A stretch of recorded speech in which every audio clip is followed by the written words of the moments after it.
Arc System Works did some pretty great stuff for anime games when they made Dragon Ball FighterZ. The graphics and the style of the game made it look like you were just watching an anime, whether it be in the cutscene or from the gameplay. Everything in the game was just a big spectacle. And one of the biggest questions that I had right after playing the game was, are they going to do this with other anime franchises, or is this basically just going to be a thing for Dragon Ball FighterZ and possibly a Dragon Ball FighterZ sequel? Thankfully, my first question was correct because Arc System Works has gone back into anime and created another fighting game, albeit a 3D arena one, with that same kind of style where the cutscenes and gameplay make it look like you're actually watching an anime. This time they choose an anime franchise that's not nearly as big as Dragon Ball, but something that's really entertaining and fun to watch. So here is my review of Kill la Kill the Game IF for the Nintendo Switch. The game story isn't that different from the anime, at least at the beginning. It's about the students at Hinochi Academy led by Satsuki Kiryuin, as she trains and prepares them for battle, along with the appearance of Ryoko Matoi, a girl looking for her father's killer. The game story starts around episode 8 of the anime series, so if you want to prepare and don't want to watch the entire series, you can watch up to around episode 8 and you should be fine. But this isn't a retelling of the anime series. It goes up to episode 8, but a few things happen a little bit differently, leading the game to take a different direction than the anime did. Imagine it like Sword Art Online for Hollow Fragment. Follows the anime up to a certain point, one event is changed, and then something completely new happens.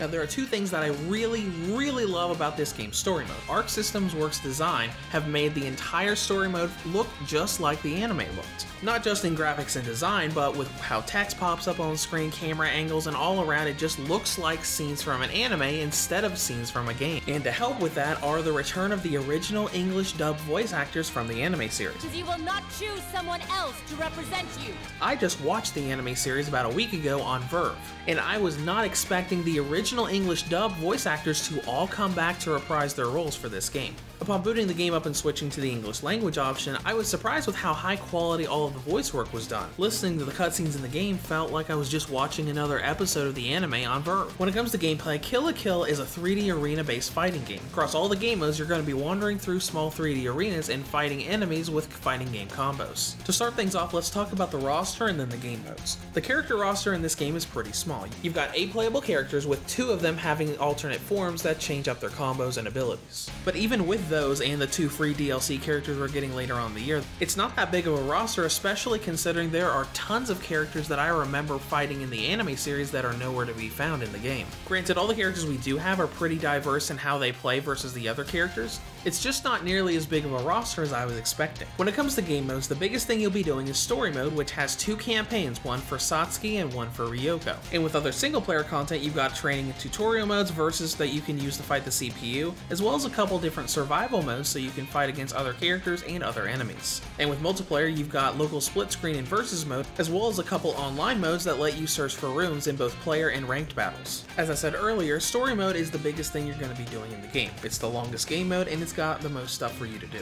As you trek through each character's campaign, you're going to be watching a lot of anime scenes leading up to battles from what happens in those anime scenes. This is something that I really like and brings us back to the story section where I talked about how well they replicated the anime's look. As you're going through story mode, it feels like you're just sitting back and watching an anime very relaxed, at least until a fight scene comes up. No hitting buttons for advancing dialogue, you're just sitting back enjoying the story and waiting for that next fight scene to come up. Now when you get into combat, the spectacle really starts to shine with how the game looks and plays. When you go into battle, you spawn in a small 3D arena with your opponent or opponents and can freely move around as you see fit. And you fight your opponent by dashing through the air and performing string-based combos. You have 3 different kinds of attacks you can do that are a little bit different in the air and on the ground, and you can also combine those buttons with the analog or the triggers to create different kinds of attacks, be it different kinds of combos or using built-up energy to perform really flashy cinematic skills. You can also use this energy to enter what is called Valor mode to increase your stats and build up so you can do special ultimate attacks or beam struggle like clashes where you see the characters talk with one another and give you options for different kinds of bonuses in that battle. All in all, you've got quite a few different things that you can do in battle, but no matter what you do, it's going to look really flashy and it's going to be a huge spectacle.